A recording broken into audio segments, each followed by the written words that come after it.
tidak Pak Edi Rahmadi mobil Tata itu? Kalau tidak salah waktu itu Pak Didi menyampaikan sama saya di Palembang nggak ada dengan merek dengan apa namanya dengan tipe mobil yang diinginkan Pak Bupati Pak. Jadi Pak Edi Rahmadi menyampaikan sama saya waktu itu Pak Didi mencari di daerah Lampung Pak, akhirnya dapat di Lampung Pak. Iya. Kurang lebih 170 juta kurang lebih Pak. Itu beli baru atau second? Beli baru Pak. Iya. Penyerahannya kepada Bupati seperti apa? Saudara tahu tidak? Penyerahan saya kurang paham Pak. Itu Pak Edi Rahmadi atau Pak Didi yang Tadi ini melaporkan pada saudara bahwasanya dia tidak menyerahkan mobil Tata itu atau sudah sampai ke Pak Bupati. lapor Pak.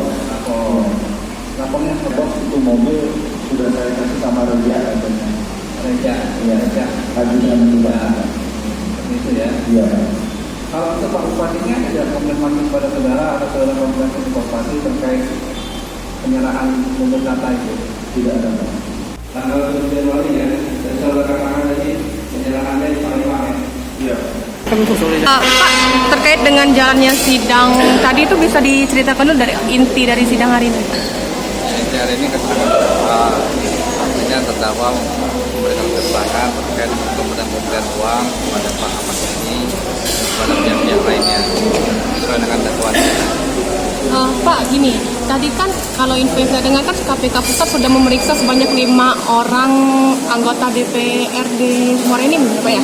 Itu apakah dengan pemeriksaan itu apakah kemungkinan akan ada tersangka baru yang akan ditetapkan sebagai tersangka? Kita pun belum baca tuh keterangan dari yang diperiksa penyidik terhadap ini. Kita kan sidang ini, kan perkara yang lain. Bang, atas keterangan saksi-saksi kan ada menerima aliran-aliran itu kan tambah memperkuat juga dari yang saya terdakwa juga Bang. Ya. Itu gimana Bang nanti Bang prosesnya? Bakal ada tersangka gitu Bang? Ya kita akan pelajari kalau memang sudah cukup kita tetapkan tersangka baru. Baik. Kemarin waktu kita sidang sampai malam mereka tuh batas untuk kita perempuan bukti dan saksi tadi kalau mereka itu didukung dengan keterangan palsu kalau kita. Nah kalau keterangan palsu itu kan hak mereka keterangan palsu. Mereka berhak untuk mencabut keterangannya.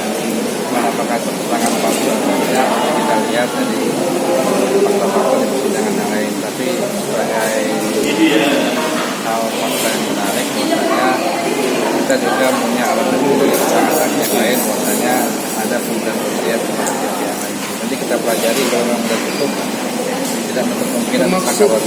Pak, Ketua DPRD tadi kan waktu Bupati Ketua DPRD. Ya. Ketua DPRD. Mereka nggak bantah ketua DPRD nggak Ya ada. lah mereka lah bantai. Tapi bisa nggak bang menjerat pidana keterangan palsu? Belum sana lah, Kan di bawah sampai sumpah. sana. Sampai ke sana. Selanjutnya, Kalau tidak menutup palsu kemungkinan. kan palsunya apa gitu kan? Karena dia punya hak ingkar. Dia berhak. Agenda selanjutnya Bang. Cuman keterangan yang dicabutnya itu harus mempunyai dasar yang jelas apa yang mencabut keterangan. Jadi kalau dasarnya nggak jelas, berarti kan nggak dipertimbangkan.